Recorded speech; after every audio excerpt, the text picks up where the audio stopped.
Welcome, curious minds and diligent learners, to English Odyssey. Tonight, we bring you a story that's more than just words on a page.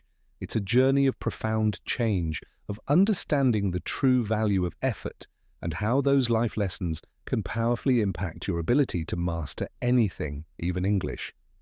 This is a story about discovering that life, like language, isn't always easy, but the effort always pays off. Get ready to listen, learn, and be inspired right here on English Odyssey. When I was young, I thought life was simple. My father had money, so I did not worry. I did not study much. I did not work. I had everything I wanted. If I saw something nice, I asked my father, and he bought it for me. My friends told me to plan for the future, but I laughed. Why should I work? Why should I worry? My father had money, and that was enough. Every morning, I woke up late. I had breakfast in bed. I watched TV for hours. Sometimes I went out with friends. We ate at the best restaurants. We wore expensive clothes. We drove fast cars. Life was easy and fun. I thought it would always be like this. I never thought about money. I never thought about work. When I wanted to travel, I traveled. When I wanted new shoes, I bought them. When I wanted a new phone, I got the best one. My father paid for everything. I did not think about how hard he worked. I did not ask him about his business. I only enjoyed my life. I only thought about today. I never thought about tomorrow. One day, my father called me. He looked serious. He told me to sit down. He said, "Son, we need to talk." I smiled and said, "Yes, Father." But his face did not change, and he was not happy. He was not joking. I felt a little nervous, but I did not know why. My father was always kind. He never said no to me. But that day, something was different. He took a deep breath and looked at me. "You are not a child anymore," he said. "You must think about your future." I laughed and said, "Father, I have everything I need." He shook his head. "No, my son, you have everything because I work hard. But life is not always easy. One day things may change." I did not understand. I thought he was worrying for no reason. I smiled and said, "Do not worry, Father. Nothing will change." He did not smile back. He looked at me for a long time. Then he said, "We will see." I did not know what he meant. I thought he was just in a bad mood. I stood up and left the room. I did not think about his words. I went out with my friends. I laughed. I spent money. I did not know that my life was about to change. The next morning, I woke up late, as always. I stretched and picked up my phone. There were many messages from my friends. They wanted to go out. I smiled and got ready. I wore my best clothes, sprayed expensive perfume, and walked downstairs. But when I reached the living room, I saw my father again. He was waiting for me. His face was serious. "Sit down," he said. I sighed and sat. "Father, I have plans," I said. He did not care. He looked straight at me. "You are not a boy anymore," he said. "You must learn about life." I rolled my eyes. "Father, I know about life," I said. He shook his head. "No, you do not," he said. Then he said something strange. "Come with me." I followed him outside. He walked to his car. I did not know where we were going. He did not say a word. I sat next to him, confused. He started driving. The city looked different that morning. I saw people walking fast. I saw workers cleaning the streets. I saw men selling food on the side of the road. I never looked at these things before. That day I noticed. After some time, my father stopped the car. We were in a part of the city I had never visited. The buildings were old, the streets were not clean, people looked tired. My father pointed at a man selling fruit. "Look at him," he said. "He wakes up at dawn. He works all day. He does not rest. He does not complain. He works to feed his family." I did not say anything. Then my father showed me a small shop. Inside, an old woman was sewing clothes.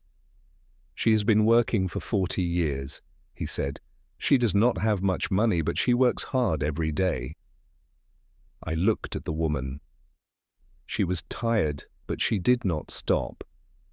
She kept working. I had never seen people like this before. I had never thought about them. My father turned to me.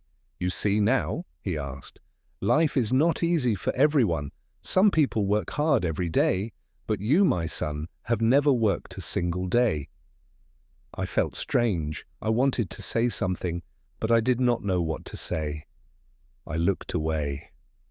For the first time in my life, I felt small. I felt different. Something inside me had changed. We got back into the car. My father did not speak. He just drove. I sat quietly, thinking. The images of the man selling fruit and the woman sewing clothes stayed in my mind. I had never thought about people like them. I had never thought about work. My life was easy, but now I felt different. I did not know why. After some time, my father stopped the car again. This time, we were in front of a large building. It was his office. I had been there before, but I never stayed long. I only visited when I needed money. My father got out. "Come," he said. I followed him inside. The office was busy. People were walking fast. Phones were ringing. Papers were everywhere. My father took me to his office. He sat down and looked at me. "Do you know what I do every day?" he asked. I shrugged. "You work," I said. He nodded. "Yes, but do you know how hard I work?" I stayed quiet. He continued. "I wake up early. I make big decisions. I solve problems. I take care of this company. And I do all of this for you." I looked around the office. I saw tired workers. Some were writing reports. Some were making calls. Some looked stressed. I never thought about these things before. I only saw the money my father gave me. I never saw how he earned it. I felt something strange inside me. It was guilt. Then my father handed me a small notebook. "From tomorrow you will work here," he said. I laughed. "Me? Work?" I asked. He did not laugh. "Yes," he said. "You will start from the bottom. You will learn." I was shocked. "But I don't need to work," I said. My father shook his head. "You do," he said, "because one day I will not be here." "And then what will you do?" I did not know what to say. I had never thought about life without my father. I had never thought about the future. I had never thought about anything except my own comfort. But now I had no choice. My father had decided tomorrow my life would change. Tomorrow I would start working for the first time in my life. The next morning I woke up early. It felt strange. I was used to sleeping late. But now I had to work. I got dressed and went downstairs. My father was waiting for me. He gave me a small bag. "Your lunch," he said. I looked at him in surprise. "Lunch? Can't I eat at a restaurant?" I asked. He shook his head. "Workers bring their own lunch," he said, "and today you are a worker." We left the house and drove to his office. When we arrived, he did not take me to his big office. Instead, he took me to a small room. There were many desks. People were working on computers. A man came to us. He was wearing glasses and looked serious. "This is Mr. William," my father said. "You will work under him." Then he left. Mr. William looked at me. "Come with me," he said. He walked fast. I followed him. He gave me a chair and a small desk. "You will check these papers," he said. He put a big stack of papers in front of me. "Look at the numbers. Find mistakes. Mark them." I stared at the papers. "There were so many," I asked. Mr. William nodded. "Yes, and work fast." I sat down and started. At first it seemed easy, but after an hour my head hurt. The numbers looked the same. My eyes felt tired. I wanted to stop, but I couldn't. Everyone around me was working. Nobody was resting. Nobody was talking. It was not like my old life. This was different. This was work. By lunchtime, I was exhausted. I opened my lunch bag. It was simple food, no fancy dishes, no expensive drinks. I ate quietly. I watched the other workers. They ate quickly, then they went back to work. No long breaks, no fun conversations, just work. I missed my old life. I missed my freedom, but I also felt something new. I felt respect. These people worked hard every day, and now I was one of them. The afternoon was even harder. My back hurt from sitting. My hands were tired from writing. I wanted to stop. I wanted to go home. But I couldn't. Mr. William came to my desk. He checked my work. He found mistakes. "Do it again," he said. I sighed. I wanted to argue, but I didn't. I just nodded and started again. When the day finally ended, I felt different. I was tired, but something inside me had changed. For the first time, I understood how hard people worked. For the first time, I understood that money did not come easily.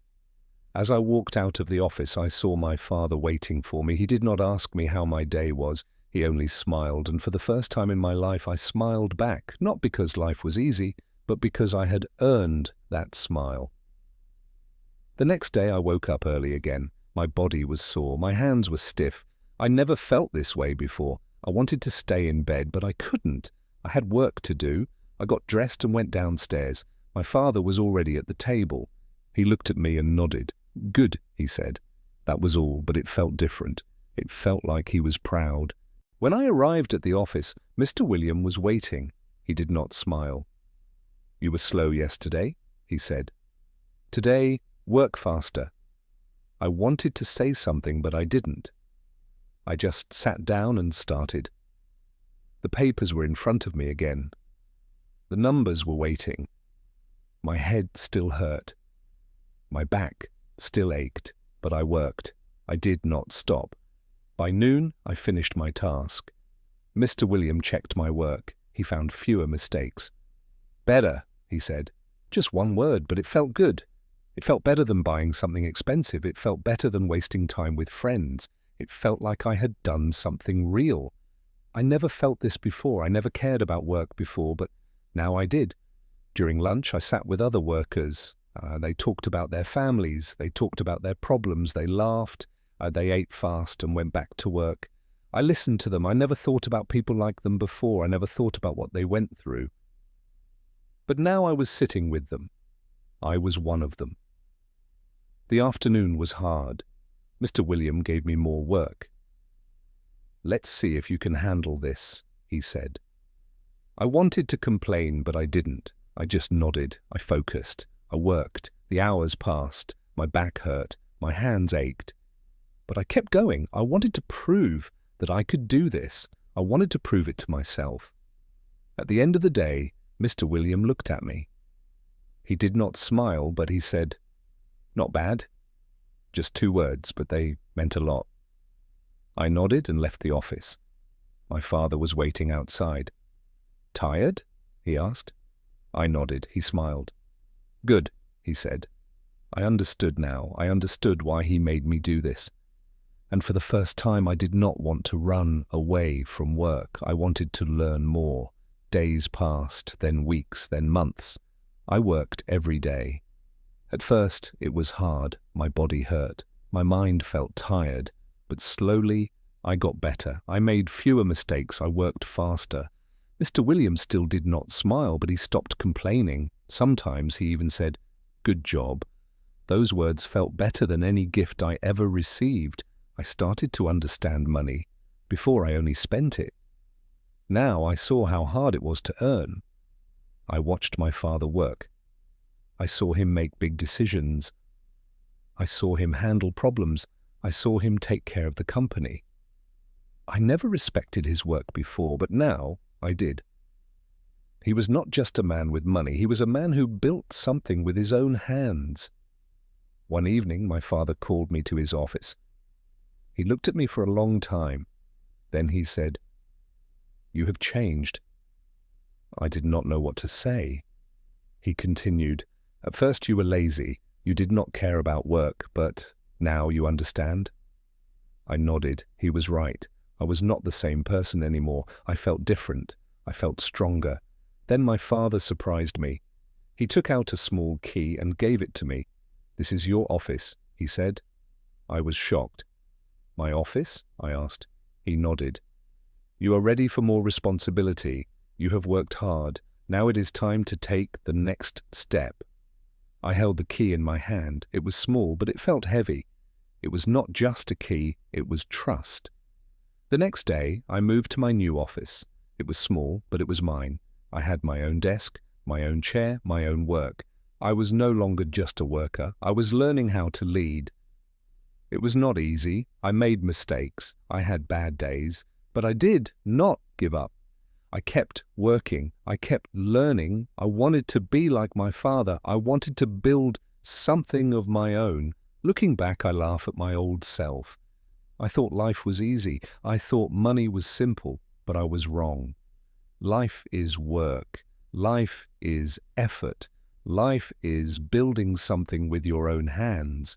My father taught me that. And now I am ready for the future, not because I have money, but because I have learned how to earn it. This journey, like learning a new language, has shown me the true value of persistence, respect, and the incredible reward of earned success. What a journey of transformation!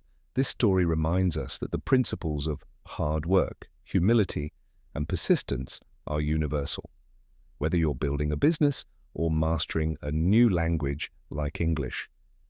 Every effort, every small step builds towards a stronger, more capable you. Keep applying these life lessons to your English studies, and you'll find yourself speaking with confidence and clarity. Thank you for joining us on English Odyssey. Until next time, keep learning, keep striving, and keep growing.